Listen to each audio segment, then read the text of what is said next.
Hoy nos metemos de lleno en una historia que de verdad estuvo a punto de convertirse en una catástrofe mundialmente famosa, pero que por suerte se logró frenar justo a tiempo. Esta es la historia del incidente radiológico de Caracas.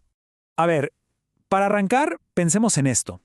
¿Qué sucede cuando algo tan, pero tan peligroso como el material radiactivo se queda ahí abandonado, sin que nadie lo vigile, en un lugar lleno de gente? Pues lo que sucede es una carrera desesperada contra el tiempo. Imagínense la escena. Estamos en Caracas, Venezuela, septiembre del 2005. Lo que se suponía que iba a ser una simple inspección de rutina en un almacén temporal y, para colmo, ubicado en un cementerio urbano súper concurrido, bueno, de repente se convirtió en una alerta máxima, una emergencia en toda regla. Y es que todo arrancó con un hallazgo que, la verdad, le puso los pelos de punta a más de uno. Ok, entonces ese día un equipo de inspectores del Ministerio de Energía y Minas y del de Salud llega a este lugar, el almacén número 5, en una zona conocida como el cementerio.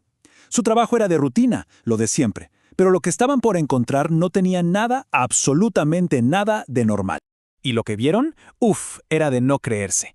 Los contenedores de plomo, esos que están diseñados para frenar la radiación, estaban destrozados. Decenas de fuentes de cesio-137, que antes se usaban en tratamientos contra el cáncer, simplemente no estaban.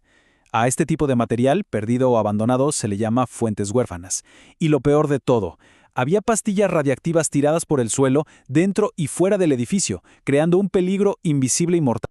Bueno, la gran pregunta es, ¿cómo diablos se llegó a esta situación? Y la respuesta, no fue un plan súper elaborado, sino una serie de eventos desafortunados, impulsados por la pobreza y, sobre todo, por una ignorancia total del peligro. Para entender esto, hay que irse unos meses para atrás. La historia empieza con un hombre que lo había perdido todo por unas inundaciones, y vivía en un refugio improvisado ahí mismo, en el cementerio. Para ganarse algo de dinero empezó a robar unas piezas de plomo que eran pesadísimas del almacén para venderlas como chatarra. Él no tenía ni la más remota idea de lo que había dentro. Y claro, nadie se dio cuenta de la escala del problema hasta esa inspección en septiembre. Y si esto ya no era suficientemente malo, la historia se pone peor, mucho peor. Para mover esos contenedores de plomo tan pesados, el hombre le pidió ayuda a 9 niños del refugio. Estamos hablando de niños de entre 9 y 12 años, que, sin saberlo, estuvieron manipulando material que pudo costarles la vida. Y por si fuera poco, un detalle técnico, digamos, empeoró todo. Las fuentes radioactivas estaban metidas en un soporte de plástico, una sonda de nelatón. ¿Qué pasó? Que con el paso de los años, la misma radiación fue destruyendo el plástico, lo volvió súper frágil. Así que cuando movieron los contenedores, las fuentes, que eran diminutas pero peligrosísimas, se salieron y se esparcieron con una facilidad increíble. Ok, el peligro ya estaba suelto. Se había desatado. Así que se tuvo que activar una respuesta de emergencia masiva. El objetivo era uno solo, y era clarísimo: encontrar hasta la última pieza de material radioactivo antes de que pasara algo irreparable. Y la respuesta, que coordinó Protección Civil, fue rapidísima y súper metódica, casi de manual. Lo primero, aislar la zona, para que nadie más entrara en contacto con el peligro. Luego, equipos especializados con detectores empezaron a peinar cada centímetro del área. Y finalmente, comenzó la tarea más delicada: recuperar una por una todas esas fuentes que andaban sueltas. Y después de todo ese trabajo tan minucioso y tan arriesgado, ¿el resultado? Se lograron recuperar 48 fuentes de cesio-137. Cada una de ellas era básicamente una pequeña bomba de tiempo que fue desactivada. ¿Y qué pasó con la gente que estuvo involucrada en el robo? Bueno, los análisis encontraron que 2 de ellos tenían contaminación radioactiva por dentro.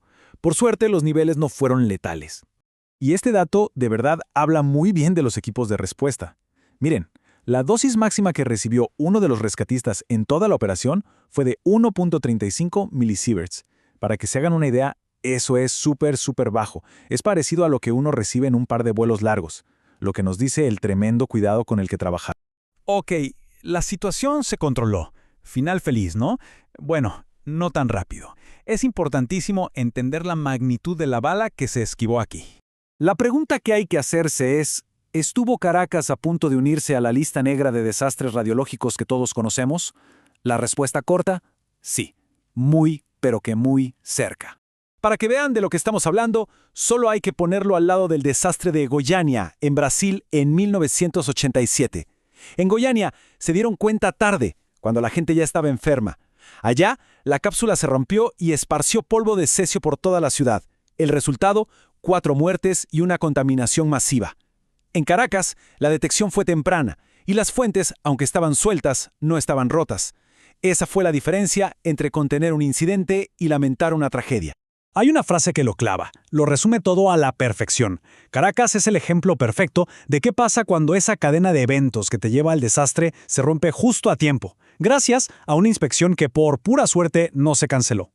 Sí, el incidente se frenó, pero al mismo tiempo destapó una serie de problemas sistémicos gravísimos, problemas que hacen que estas fuentes olvidadas sean verdaderas bombas de tiempo. Y aquí está la clave de todo. El robo no fue la verdadera causa. Fue solo el síntoma de una enfermedad mucho más grande, una regulación que no regulaba bien, inventarios que no estaban al día, cero seguridad en un almacén temporal que llevaba años allá abandonado y, lo más importante, una ignorancia total en la calle sobre qué significa el símbolo de la radiación. Y esta frase es la lección final, quizá la más potente de todas. Cualquier material radioactivo que esté fuera de control, abandonado en un almacén o en un sótano, es una bomba de tiempo. Solo está esperando a que alguien, por necesidad o por no saber, la active. Y es que, piénsenlo, cuando hablamos de peligro nuclear se nos vienen a la mente reactores gigantes, ¿verdad? Pero este caso nos demuestra que el peligro puede ser chiquito, silencioso y estar literalmente a la vuelta de la esquina. Estas fuentes huérfanas son un riesgo que está ahí, latente, en ciudades de todo el mundo. Y cerramos con esta pregunta, que queda flotando en el aire. El caso de Caracas se resolvió, sí, pero nos obliga a pensar, ¿cuántos otros almacenes olvidados o equipos médicos viejos andan por ahí mal desechados? ¿Cuántas de estas bombas de tiempo silenciosas siguen ahí, esperando, sin que nadie sepa que existen?